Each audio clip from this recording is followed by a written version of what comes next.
Bien le bonjour à toutes et à tous. Aujourd'hui nous allons voir la leçon numéro 11, le nom de relation ou nisbé. Les noms de relation désignent une catégorie de substantifs dérivés d'autres noms, comme les lieux, les noms propres, les adjectifs et autres substantifs. Ils sont appelés également nisbé.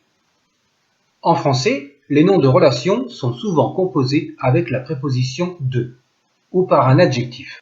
Un exemple, pour la campagne, on aura un de la campagne, avec la préposition de.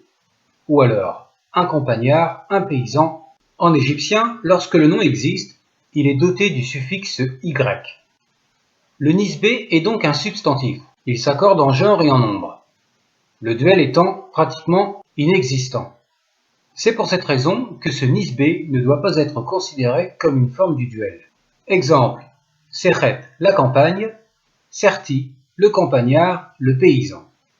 Her, la préposition sur, Heri, celui qui est sur, le supérieur. Particularité graphique. La terminaison en Y peut être en ellipse. On peut parler dans ce cas d'une variante graphique. Exemple, le mot refti, adversaire, variante, sans le Y. Le mot refti est en réalité un nisbé, dérivé de la préposition refet, en face de, contre. Refti signifie littéralement celui qui est contre.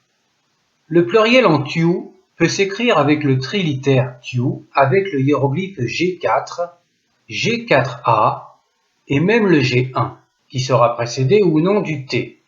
La marque du pluriel peut être aussi en ellipse. Voyons ces 4 exemples. Sertiu, les paysans, Sertiu avec le G4, avec le G4A et avec le G1. Le nom de relation peut être également utilisé en tant qu'adjectif, c'est-à-dire apposé au nom.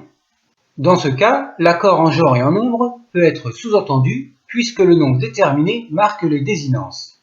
Exemple avec heri supérieur, au féminin herit, hutu heriut, les domaines supérieurs.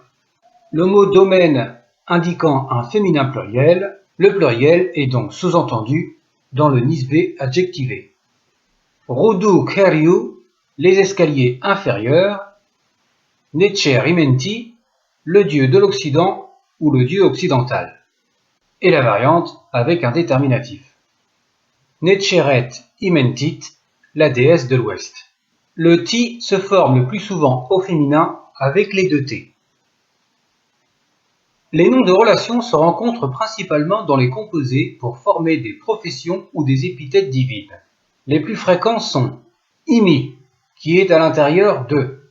Exemple, Imisa, le garde, littéralement, qui est en protection. Imira, directeur, responsable. Imira Newt, le maire, littéralement, directeur de la ville. Iri, relatif à, se rapportant à. Iri Aa, le portier, le gardien, relatif à la porte. Heri, qui est sur le supérieur de, Heri chef, celui qui est sur son lac, c'est le dieu Arsapès. Renti, le principal, celui qui préside, Renti Imentiu, le premier des occidentaux, épithète d'Osiris. Kheri, porteur de, celui qui porte, Kheri A, l'assistant, littéralement, qui porte le bras. Et Tepi, qui est sur, qui est au-dessus. Tepi Jouef, celui qui est sur sa montagne. Épithète du dieu Anubis. Le nom de relation Iri peut être apposé à un nom. Dans ce cas, il n'indiquera pas une profession ou une épithète. Les autres traductions sont correspondant à, qui s'y rapporte, relatif à cela, en, etc. Au masculin singulier Iri, variante sans le Y, au féminin singulier irite sans le Y, et au pluriel iriou, qui est rarement attesté. Du fait de son emploi fréquemment utilisé, on le trouve sous 3 graphies en genre et en nombre, toutes confondues. Voici ces graphies. Iri, variante iri, sans le y, est rarement abrégé en r. Exemple, Imen iri, relatif à Amon. Shenjit iri, qui se rapporte au pagne. Nechenu iri, les nourrissons correspondants. À noter également la locution Heft iri, conformément à cela, qui est synonyme de mitet nen. Et une chose semblable à cela, que l'on traduit par mitet irit. La variante mitet irit et également mitet irit, mais juste avec le R. À noter également les hiéroglyphes suivants qui ne sont que des graphies archaïques restés par l'usage et qui ne sont pas considérés comme ayant la valeur de duel mais en tant que nom de relation. Newti, de la ville, de la cité, urbain, local, plus le pluriel Newtiu. Arti, de l'horizon, horizontin, épithète d'Horus dans Horacti, Horus de l'horizon. Pour former des noms de relation, les Égyptiens emploient fréquemment la préposition de. Cette construction est appelée génitif indirect. La préposition ni s'accorde avec le nom précédemment cité. Voici les variantes. Ni, écrit avec le N pour le masculin singulier. La variante rare, complète. Nit, au féminin singulier. New, au masculin pluriel. La variante rare, juste avec le N et le OU. Newt, au féminin pluriel. Niwi, pour le duel masculin, employé très rarement. Et Niti, pour le duel féminin, également employé très rarement. Nous allons voir ces emplois à travers différentes phrases. Yominaped ni chefdoua em chespech er nebu. Aujourd'hui, l'oiseau du registre est un vautour, en lapis lazuli et en or. L'oiseau apède est masculin, on emploie ni. Youyer chasset nit retenu hena hekaes seres. Je me dirige vers la contrée du Retenu avec son gouverneur et son notable. La contrée, Rasset, est féminin, on emploie nit. Yoneni ao kauemba shu niunesu. Ses ânes et ses taureaux sont devant les bassins du roi. Shu désigne les lacs, on emploie niu. Yumin chetu niut chautu nachni iwa nimen. Aujourd'hui, les flammes des autels sont la force de l'héritier d'Amon. Les flammes étant féminin pluriel, on emploie Newt. Nart pour la force et Iwa l'héritier sont masculins. Particularité. Le nom de relation composé avec la préposition N sera toujours considéré comme une entité indissociable. S'il est construit avec le N d'attribution et un pronom suffixe, l'attributaire sera toujours placé après le nom de relation. Exemple avec le nom de relation Nebu Enser, qui veut dire l'or du notable. Le scribe veut préciser que l'or du notable est pour lui, cela lui appartient. Il écrira You Nebu Enser Eni. L'or du notable est pour moi. J'ai l'or du notable. Et non pas la syntaxe You Eni Nebu Enser. Cette construction n'est pas recensée dans les textes égyptiens.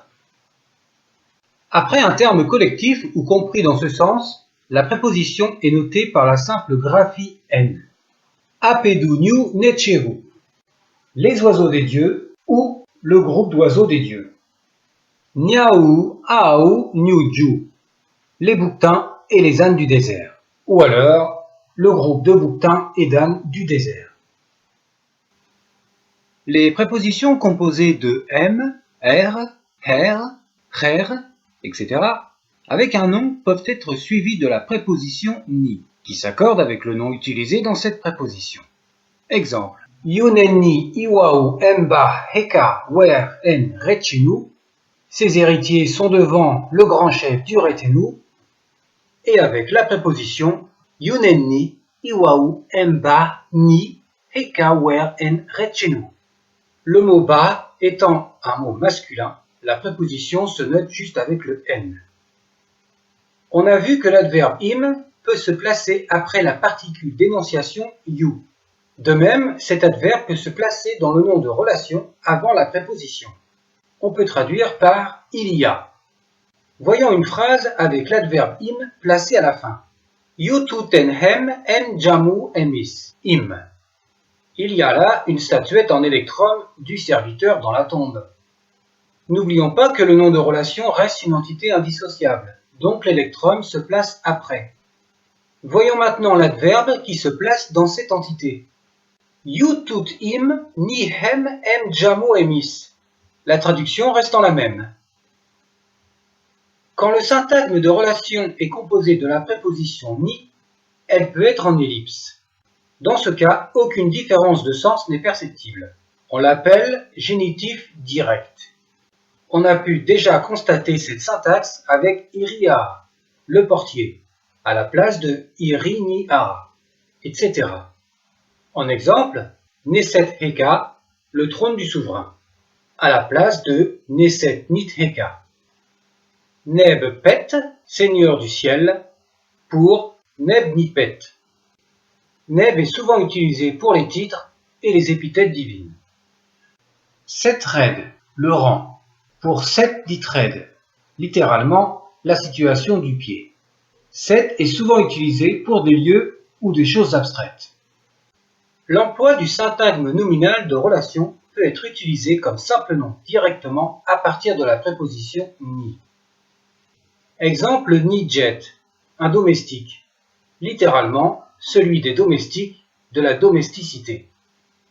Nitjet, au féminin, et nit-a, l'habitude, la coutume. Un terme collectif, littéralement celle du bras, celle de l'activité. Enfin, parlons du nom de relation Nisut, qui signifie le roi. Il a la particularité d'avoir la préposition ni placée après. Composé de sout, qui représente le jonc, une plante symbolisant la Haute-Égypte, donc en antéposition honorifique, et de la préposition ni et du A41, qui est le déterminatif de la royauté. Le roi étant considéré comme un dieu, peut avoir le déterminatif des dieux, le A40, ou le faucon sur son pavois. Comme autre déterminatif, nous avons le roi portant la couronne de Haute-Égypte, le A43, et le A44 avec le sceptre, indiquant le pouvoir royal. Les hiéroglyphes pour le roi étaient lus autrefois sous ten, avant que l'on ne comprenne la syntaxe. Malgré que le roi porte la couronne de Haute-Égypte, la traduction sera toujours le roi ou le souverain. On traduit par le roi de Haute et Basse-Égypte, ou simplement par le roi d'Égypte, quand le titre est suivi de biti, celui qui appartient à l'abeille. L'abeille serait peut-être l'insecte symbolisant la Basse-Égypte.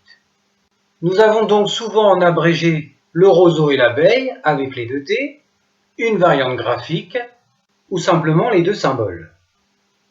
À noter également Newsut, les rois, Nitsut, la reine, ce terme est rare, on traduit généralement par la grande épouse royale. L'œuf, le H8 en dessous du T, est une déformation du signe hiératique du canard pour exprimer la filiation. Il est fréquemment employé dans ce sens à partir du début du Moyen Empire. Et enfin, nous avons Nitsut, la royauté. Cette vidéo touche à sa fin. Nous vous souhaitons un bon courage et à bientôt pour une nouvelle leçon. Au revoir.